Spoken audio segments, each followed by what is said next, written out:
사회의 한 구성원으로 살아가며 접하는 여러 사건과 이슈들을 볼 때면 각자의 자리에 있는 사람들이 자신의 부족으로 제대로 된 역할을 해내지 못하거나 그릇된 마음을 품고 감당하지 않았을 때 사회가 불안정해지는 것을 보게 됩니다.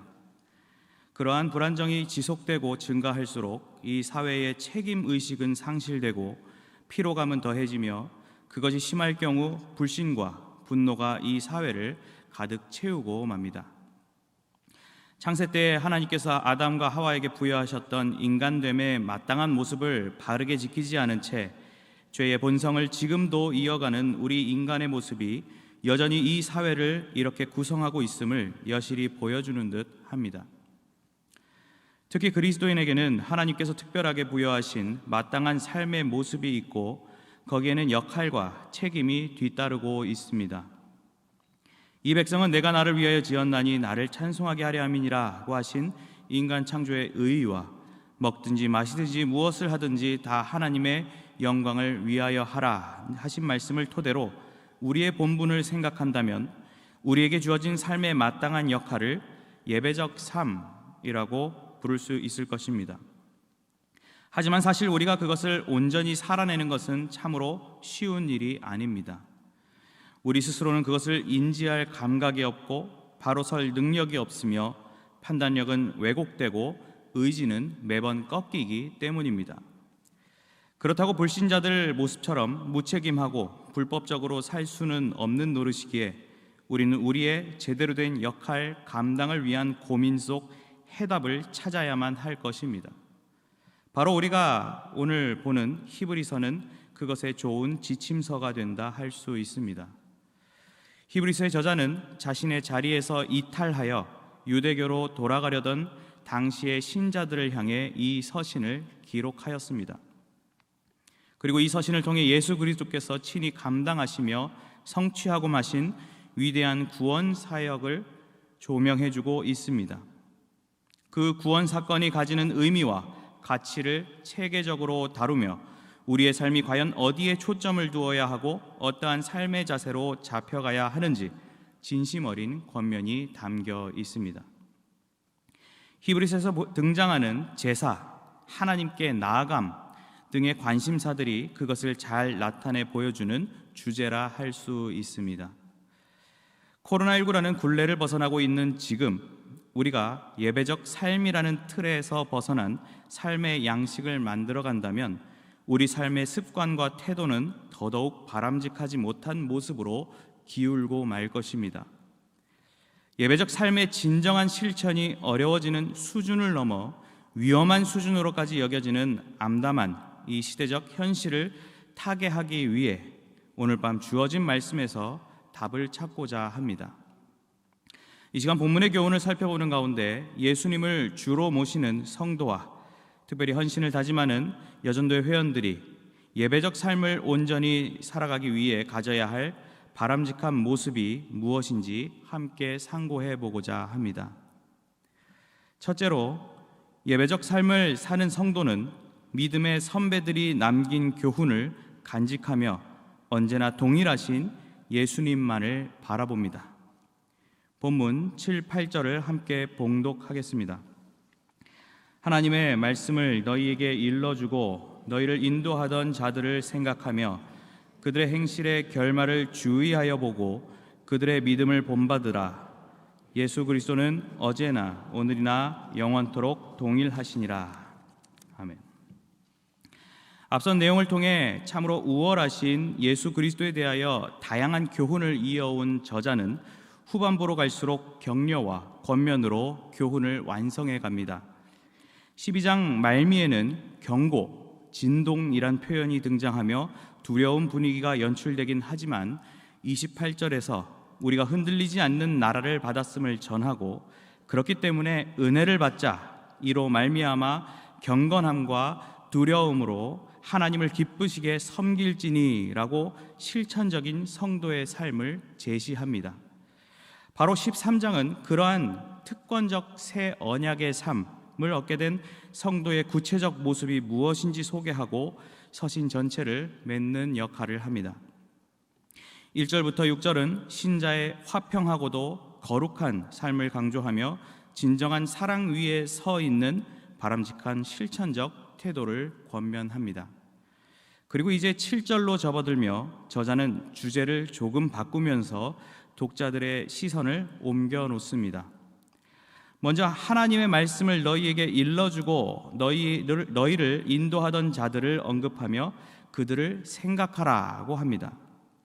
여기서 하나님의 말씀을 일러주고 인도하던 자들이란 지금은 죽고 없는 자들로서 가깝게는 독자들에게 직접 복음을 전하던 자들일 것이고, 좀 더 넓게 생각한다면 6장 12절에 게으르지 아니하고 믿음과 오래 참음으로 말미암아 약속들을 기업으로 받는 자들이나 12장 23절에 언급된 온전하게 된 의인들, 그리고 믿음의 경주를 끝까지 감당한 다양한 교회의 지도자들을 떠올려 볼 수 있습니다. 저자는 그들을 생각하라고 하였고 그들의 믿음을 본받으라고 하였는데, 이 표현들은 현재 시제로 쓰여 있고 단순한 서술이라기보다는 계속 기억하라, 계속 본받으라는 계속적이고 적극적인 강조로 된 표현이라고 볼 수 있습니다. 그런데 그렇게 그들을 계속 기억하고 믿음을 계속 본받으라는 표현 사이에는 그들의 행실의 결말을 주의하여 보고라는 내용이 있는데, 여기서 주의하여 보라는 말도 되풀이해서 생각한다는 의미가 강합니다. 그들의 행실이란 긍정적이거나 부정적인 다양한 것들이 포함될 수 있는데, 믿음의 경주를 끝까지 잘한 지도자들의 죽음 혹은 일부 지도자들의 순교의 순간을 깊이 생각하며 본받으라고 한 것입니다. 무엇보다 8절에 언급된 것처럼 그들의 믿음의 대상이요 궁극적 근원이 되시는 예수 그리스도께서 어제나 오늘이나 그리고 영원토록 동일하시다는 사실을 저자는 강조하고 있습니다. 사람들은 누구나 결국 죽음을 맞이하고 외적인 환경이나 세상의 잘못된 가르침들은 나타나기도 하고 없어지기도 하지만 예수 그리스도께서는 항상 동일하시고 신실하신 분이신 것입니다. 다른 교훈이나 예전의 관습으로 돌아가려던 중이던 독자들이 과연 어떤 모범을 쫓고 누구를 바라보아야 할지 상기시키고 있는 것입니다. 저와 여러분에게도 계속 생각하고 주의 깊게 보며 본받아야 할 믿음의 선배들이 계십니다. 오늘이 어버이 주일이기도 하지만 우리 경양의 어버이 세대가 보여온 신앙의 여정을 생각하면 우리는 절로 고개가 숙여지게 됩니다. 자주 둘러보진 못하지만 교회 지하 1층의 헌당 기념관을 들려보면 교회 건축 당시의 사진도 있고 기념판에는 헌당을 위해 섬긴 이들의 피땀 어린 흔적들을 볼 수 있습니다. 원로 목사님과 당의 원들을 중심으로 펼쳐진 위대한 강서성전 건축 작전을 수행했던 믿음의 발걸음을 볼 때면 참으로 부끄럽기도 하고 한편으론 도전을 받습니다. 물론 우여곡절 가운데 자빠지고 이탈한 사람들도 있었습니다. 하지만 결국 위대한 일을 이루신 분은 하나님이시며 여전히 일하시는 분이시기에 지금의 경향이 이 자리에 굳건히 서서 그리스도의 몸을 이루고 있음을 기억하시기 바랍니다. 또한 신앙의 선배들 가운데 돌아가시거나 연로하신 가운데 예전만큼의 활동이 어려우신 분들도 많이 계십니다.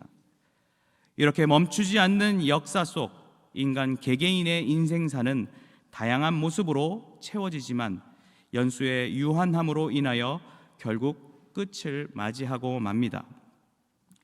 우리는 그런 중에도 선배들이 보인 믿음의 자세를 늘 생각해야 합니다. 무엇보다도 믿음의 선배들과 지금 우리와의 연결고리가 바로 예수 그리스도임을 깨달아야 합니다. 선배들의 때나 지금이나 그리고 앞으로도 영원히 예수 그리스도께서는 동일하신 은혜를 우리에게 베풀어 주시는 것을 잊지 말고 바라보아야 하는 것입니다. 그리하였을 때 선배들이 누렸던 풍성한 은혜의 복들이 우리에게도 동일하게 제공되어 삶의 의미는 더욱 깊어질 것입니다. 더불어 여러분 스스로가 좋은 믿음의 선배가 되길 다짐하시면서 경양 희년 역사의 선한 믿음의 족적을 남기시기 바랍니다. 믿음의 선배들이 남긴 귀한 교훈을 간직하는 가운데 언제나 동일하신 예수님을 바라보시는 성도님들이 되시길 바랍니다. 둘째로, 예배적 삶을 사는 성도는 부여된 치욕을 기꺼이 감당하며 먼저 고난당하신 예수님께로 나아갑니다. 본문 9절에서 14절을 함께 봉독하겠습니다. 여러 가지 다른 교훈에 끌리지 말라. 마음은 은혜로서 굳게 함이 아름답고 음식으로서 할 것이 아니니 음식으로 말미암아 행한 자는 유익을 얻지 못하였느니라. 우리에게 제단이 있는데 장막에서 섬기는 자들은 그 제단에서 먹을 권한이 없나니 이는 죄를 위한 짐승의 피는 대제사장이 가지고 성소에 들어가고 그 육체는 영문 밖에서 불사름이라. 그러므로 예수도 자기 피로써 백성을 거룩하게 하려고 성문 밖에서 고난을 받으셨느니라. 그런즉 우리도 그의 치욕을 짊어지고 영문 밖으로 그에게 나아가자. 우리가 여기에는 영구한 도성이 없으므로 장차 올 것을 찾나니. 아멘. 이전 단락에서 예수 그리스도의 영원한 동일성을 강조한 저자는 그런 동일함 속에서도 언약은 새롭게 변화하였음을 짚어줍니다. 9절에서 여러 가지 다른 교훈에 끌리지 말라고 운을 떼며 당시 유대인들을 혼란스럽게 만들던 잡다한 교훈들을 경계하게 합니다. 모든 일은 마음먹기에 달려있다는 말도 있지만 저자는 마음은 은혜로서 굳게함이 아름답다고 하면서 마음을 하나님의 은혜가 아닌 다른 것들로 채우지 말 것을 권면합니다. 당시 그런 신앙적 혼란을 야기시키던 사례로서 음식을 언급합니다. 하나님께서는 레위기 11장 등의 규례를 통해 유대인이 먹어서는 안 될 부정한 음식을 제시하시며 구별된 백성의 기준을 두신 바 있었습니다. 그러한 음식 규정을 지킨 이들이 직접적인 유익을 얻지 못했을 뿐더러 이미 새로운 언약의 시대가 임하였기에 저자는 이것이 은혜의 필수적인 사항이 아님을 밝혀둡니다. 또한 그리스도인에게는 아무에게나 제공되지 않는 제단이 있는데 그것은 구약시대 성막과 성전에서 제사장에게만 지급되었던 음식과는 차원이 다른 특별한 것입니다. 이 제단은 곧 예수 그리스도의 희생 제사를 가리키며 예수님을 구주로 믿지 않고 옛 언약에만 머무르는 자들에게는 어떠한 분깃도 없을 것임을 알 수 있습니다. 이어진 11절에서는 그것에 대한 부연 설명이 이어지는데 옛 언약의 방식에서는 대제사장이 성소에 짐승의 피를 가지고 들어가고 짐승의 육체는 영문 밖에서 불사름으로 죄의 문제를 해결했습니다. 바로 그런 전형 아래 예수 그리스도께서 영문 밖처럼 성문 밖에서 육신의 고난을 받으셨습니다. 이는 더욱 우월한 방법이며 나아가 앞선 대제사장 희생제사의 완전한 성취로도 이해할 수 있습니다. 그리고 예수님의 제단은 그 백성을 진정으로 거룩하게 하는 효력을 지녔는데 이것은 구약 희생제사와 결정적인 차별점을 지닌 부분이라 할 수 있습니다. 이러한 은혜를 입은 주의 백성에게 마땅히 나타나야 할 자세는 13절에서 저자는 우리도 그의 치욕을 짊어지고 영문 밖으로 그에게 나아가자고 제시합니다. 바로 예수 그리스도께서 당하신 고난에 기꺼이 동참하며 그 질고의 십자가를 짊어진 채 영문 밖으로 예수님께로 나아가야 하는 것입니다. 사실 영문 밖이라는 곳은 당시 사람들의 이해로는 부정한 곳, 택한 백성들로부터 배제된 곳이었지만 그런 세상적 인식과 판단을 뒤집고 구원의 새로운 언약이 성취되는 장소가 된 것입니다. 마치 애굽 생활의 안락함에 소망을 두지 않고 자신이 장차 받게 될 상을 바라보며 세상적 권세의 자리에서 떠나버린 모세와 같이 신약시대 주의 백성들도 예수님의 길을 따라 이 땅 위에 유한하고 망할 수밖에 없는 도성에 소망을 두지 아니하고 장차 임할 영구한 도성을 찾아가야 하는 것입니다. 그리고 궁극적으로 그 영구한 도성은 이 시대 우리에게 종말론적 도성, 저 하늘의 새 예루살렘을 바라보게까지 합니다. 이처럼 고난을 수반한 미래적 소망을 가슴에 품었을 때 예수님의 전형을 쫓아 걸어갈 힘을 얻게 되는 것입니다. 오늘을 살아가는 저와 여러분에게도 이러한 삶은 피할 수 없는 운명과 같습니다. 여러 가지 다른 교훈과 세상적 유행에 마음이 가는가 하면 때론 개인과 가정의 일들이 잘 안 풀리는 것 같고 내 믿음 생활에 문제가 있다고 여기거나 심하게는 신앙생활 자체에 회의가 드는 경우도 생길 수 있습니다. 또 예배적 삶에 관하여 그저 얼굴에 온화한 미소를 띠고 평화롭고 행복한 모습을 가지는 정도로만 여기는 이가 있을지도 모릅니다. 예배적 삶을 살아가는 신자라면 세상적 조롱과 핍박이 반드시 찾아오는 것으로 이해하고 대비하며 대처해야 합니다. 지난 코로나19 사태 가운데 조국 교회는 마치 전염병 확산의 주범인 것 마냥 평가받고 삿대질과 악플 등을 받았습니다. 꼭 코로나19가 아니더라도 인터넷에 교회에 관한 어떤 기사 하나만 나도 댓글에는 당연한 듯 교회에 대한 부정적 여론이 형성됩니다. 물론 우리에겐 자존심도 있고 성격도 있어서 그런 치욕을 부정하거나 반발하는 마음이 들기 마련입니다. 그럴 때 우리는 각종 곤욕을 당하여 괴로울 때에도 마치 도수장으로 끌려가는 어린 양같이 털 깎는 자 앞에서 잠잠한 양같이 그의 입을 열지 아니하셨던 예수 그리스도의 순환을 바라보아야 합니다. 나아가 우리에게 주어진 영광스러운 제단, 영구한 도성을 향하여 우리의 마음을 두어야 합니다. 하물며 예수님께서도 누구든지 자기 십자가를 지고 나를 따르지 않는 자도 능히 내 제자가 되지 못하리라고 하지 않으셨습니까? 그렇게 우리가 주어진 치욕을 짊어지고 영문 밖으로 나아간다면 베드로의 위로대로 복 있는 자로서 영광의 영, 곧 하나님의 영이 우리 위에 계시는 감격적인 체험을 하고 말 것입니다. 그러한 소망을 붙들고 부여된 치욕을 기꺼이 감당하며 먼저 고난당하신 예수님께로 나아가시는 성도님들이 되시기를 바랍니다. 셋째로, 예배적 삶을 사는 성도는 항상 주를 찬송하고 선행을 베풀며 목회자를 섬기는 삶을 영위합니다. 본문 15절에서 17절을 함께 봉독하시겠습니다. 그러므로 우리는 예수로 말미암아 항상 찬송의 제사를 하나님께 드리자. 이는 그 이름을 증언하는 입술의 열매니라. 오직 선을 행함과 서로 나누어 주기를 잊지 말라. 하나님은 이 같은 제사를 기뻐하시느니라. 너희를 인도하는 자들에게 순종하고 복종하라. 그들은 너희 영혼을 위하여 경성하기를 자신들이 청상할 자인 것 같이 하느니라. 그들로 하여금 즐거움으로 이것을 하게 하고 근심으로 하게 하지 말라. 그렇지 않으면 너희에게 유익이 없느니라. 아멘.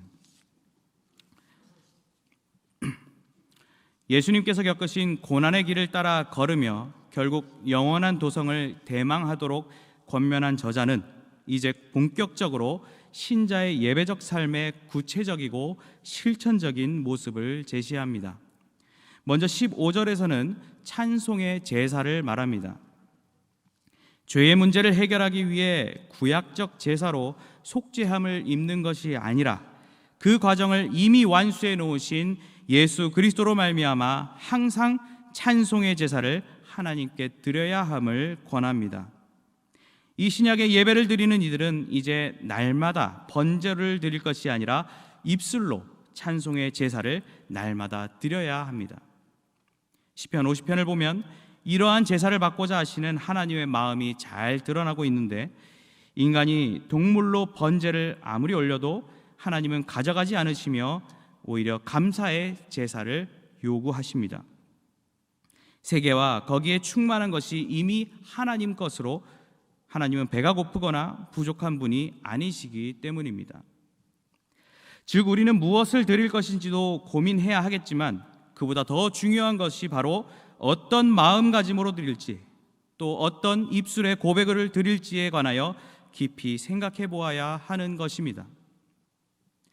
다음으로 16절에서는 삶의 선행을 말하는데 선을 행하는 것과 서로 나누어 주는 것을 소개합니다. 선을 행하는 것은 타인에게 관심을 보이는 모든 친절한 행위를 가리키고, 또 서로 나누어 주는 것은 돈이나 물건은 물론 타인의 필요를 채워줄 수 있는 모든 것을 나누는 관용을 의미합니다. 즉 우리에게는 사랑의 행위가 수반되는 삶이 나타나야 하는 것입니다. 대표적으로 바울의 사역을 위해 빌립보 교인들이 거둔 연보를 향기로운 제물, 받으실 만한 제물로 묘사한 것이 새 언약하의 예배 개념을 잘 보충해 주는 내용입니다. 이렇게 감사 찬송과 선한 행위가 바로 하나님이 새로운 언약 아래 그리스도인에게 요구하시며 기뻐 받으시는 예배의 모습이라 할 수 있습니다. 그래서 저자는 그러한 삶을 잊지 말라고 당부하고 있습니다. 그리고 이어진 17절에서 저자는 수신자들을 향해 그들을 인도하는 자들에게 순종하고 복종하라고 권면합니다. 이는 당시 그들을 인도하던 영적 지도자들을 가리키는데, 그들에게 순종해야 할 이유는 그들은 성도들의 영혼을 돌보는 자들이기 때문입니다. 특히 경성하다라는 말은 양떼들을 돌보기 위해 밤을 지새우는 목자들의 모습을 나타내는 표현으로 종말론적인 접근으로 봤을 때 깨어있음의 의미를 수반합니다. 다가올 심판의 때에 성도들을 위하여 하나님께 말씀을 드리며 소위 자기들이 청산할 자인 것 같이 행동할 것입니다. 이러한 자세로 사역을 감당하는 목회자의 모습은 성도들이 그를 순종하기에 충분한 이유가 됩니다. 물론 이런 교훈은 목회자 입장에서도 자신에게 부여된 권위와 책임에 대한 고민을 안겨주기도 합니다. 이를 마치 목회자에게 절대 권력을 부여하는 것 마냥 설명하는 근거로 삼을 수는 없는 것입니다. 저자는 교인된 신자들에게 목회자들이 근심이 아닌 즐거움으로 이러한 사역을 감당할 수 있도록 적극 협력하라고 말합니다. 그렇지 않으면 무엇보다도 그 피해는 신자에게 돌아가고 신자 자신에게 유익이 없기 때문입니다. 누군가에게는 마치 목회자 편에 서서 그들에게 강력한 힘과 이익을 주기 위한 의도적 주장처럼 보는 자들이 있을지 모르지만 그것은 결국 종말의 시대를 사는 신자를 위한 일이고 교회를 위한 것임을 마지막 문장이 완성하고 있습니다. 우리 경양의 성도님들은 이러한 삶에 늘 앞장서 왔습니다. 코로나19라는 겪어보지 못한 세계적 팬데믹 상황에서도 흔들리지 아니하고 차분히 기도하는 마음으로 대응해 나가는 가운데 이 온라인 환경을 활용하여 하나님을 높이는 예배의 삶에 결코 뒷걸음질 치지 않았습니다. 오히려 예배함의 소중함을 재발견하며 더 잘 예배드리고 싶어 했고 더 사랑을 베풀며 섬기려 하였습니다. 그리고 사랑의 섬김을 더 잘 감당하기 위해 다양한 교육, 복지기관을 계속 운영하고 있으며 성금 마련 등을 적극 전개해 왔습니다. 또한 희년을 기점으로 해야 할 일들을 기도하며 준비 중에 있습니다. 특히 목회자를 섬기는 부분에 있어서 저는 경양의 성도들이 최고로 모범적인 성도들이라 자부합니다.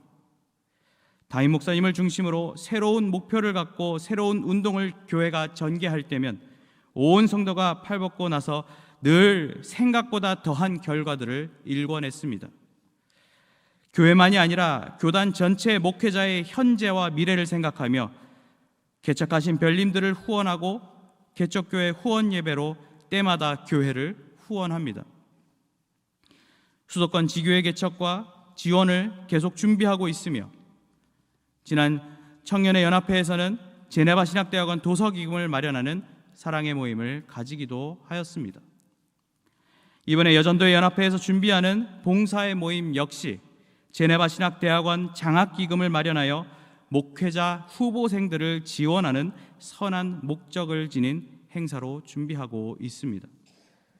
참으로 목회자를 사랑하고 섬기며 존경하는 성도들의 아름다운 모습이라 할 수 있습니다. 단순히 주일 예배에 참석하는 것만이 아닌 이런 삶의 예배를 아름답게 살아가고 있는 경향인들이 있기에 여전히 하나님께서는 경향을 사랑하시고 희년에 이르기까지 귀한 사명을 여전히 우리에게 주고 계십니다. 이 아름다운 예배자들의 삶에 온전히 녹아들지 못한 분이 계시다면 함께 동참해 주시길 바랍니다. 그것을 통해 느끼는 기쁨과 보람과 큰 은혜를 체험하며 인생 최고의 유익을 누리시기 바랍니다. 그러한 기대감 속 항상 주를 찬송하고 선행을 베풀며 목회자를 섬기는 삶을 영위하시는 성도님들이 되시길 바랍니다. 사랑하는 성도 여러분, 그리고 헌신하시는 경향의 여전도의 회원 여러분, 우리가 이렇게 예배적 삶을 살펴보며 고민할 때 한편에선 그것을 시도조차 하지 못하는 성도들이 계십니다. 여전히 코로나19가 위협스럽고 조심해야 하는 고령 및 기저질환 성도, 또 불치병으로 입원하거나 고통받는 성도, 불신 환경으로 인하여 신앙생활이 제지당하는 성도, 저 북녘 땅의 지하교회 성도 등을 떠올려 보시기 바랍니다. 이런 분들은 찬송의 제사, 삶에서의 선행을 누리고 싶어도 감당하기 어려운 상황 가운데 처해 있습니다. 이 자리에 함께하는 저와 여러분은 그보다 더 좋은 환경 가운데 있지 않습니까? 지금 이 자리에는 그런 분들이 없으리라 생각하지만 예배적 삶은 고사하고 주일 공예배도 근근히 출석하는 삶을 살고 있다면 과연 하나님께서 그 예배를 기뻐 받으실지 고민해 보아야 할 것입니다. 우리에게 주어진 자유로운 신앙의 의지를 감사하게 생각하고 마음을 다해 하나님을 영원토록 즐거워하는 삶을 체험하시기 바랍니다. 믿음의 선배들이 남긴 교훈을 간직하며 언제나 동일하신 예수님만을 바라보고 항상 주를 찬송하고 선행을 베풀며 목회자를 섬기는 영위하고 부여된 치욕을 기꺼이 감당하며 고난당하신 예수님께로 나아가는 하나님 앞에서 참된 예배적 삶을 드려 구원받은 백성의 바람직한 모습을 살아가시는 성도님들과 여전도의 회원들이 되시길 주님의 이름으로 간절히 축원합니다.